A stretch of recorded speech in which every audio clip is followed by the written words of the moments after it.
Hi friends, இன்னைக்கு நம்ம வந்து பாவக்காய் குழம்பு செய்ய போகிறோம். சட்டியில் எண்ணெய் ஊற்றிக்கணும்.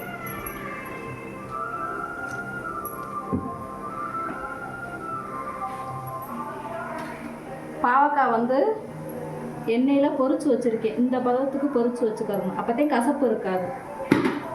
தக்காளி ஒரு பெரிய சைஸ் தக்காளி ஒன்று, வெங்காயம் சிறிதளவு, கருவேப்பிலை தேவையான அளவு, தேங்காய், சின்ன வெங்காயம், சீரகம் போட்டு அரைச்சி வச்சுருக்கேன். இப்போ சட்டி காய்ச்சி வைப்போம்.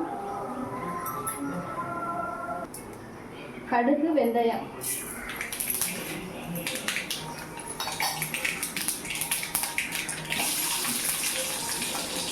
வெங்காயம் வதக்கிடலாம்.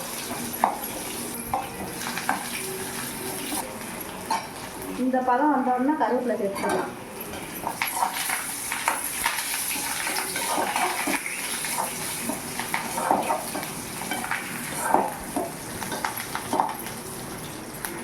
தக்காளி சேர்த்துக்கணும்.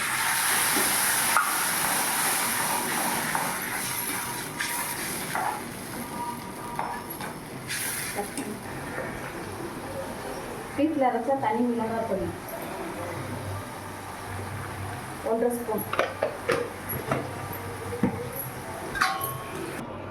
வீட்டில் அரைச்ச குழம்பு மல்லி மசாலா,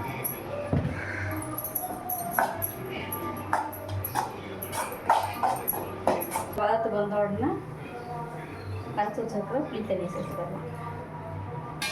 சின்னோண்டு ஒரு சின்ன நெல்லிக்காய் சைஸு,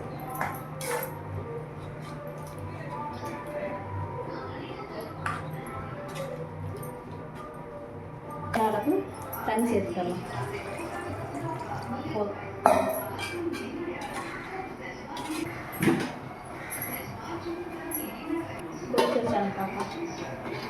நல்ல மழை இந்த கண்டிஷனில் பொரிச்சு வச்ச பாவக்காய் சேர்த்துக்கலாம். எண்ணெயில் போட்டு பொரிச்சாத்தையும் கசக்காது, ஏன்னா கசக்கும்.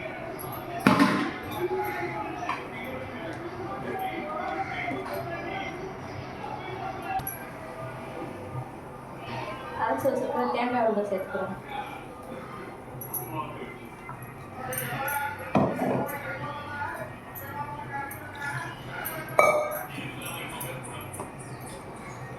பத்து நிமிஷம் கொதிச்ச உடனே அடுப்பு ஆஃப் பண்ணிக்கலாம்.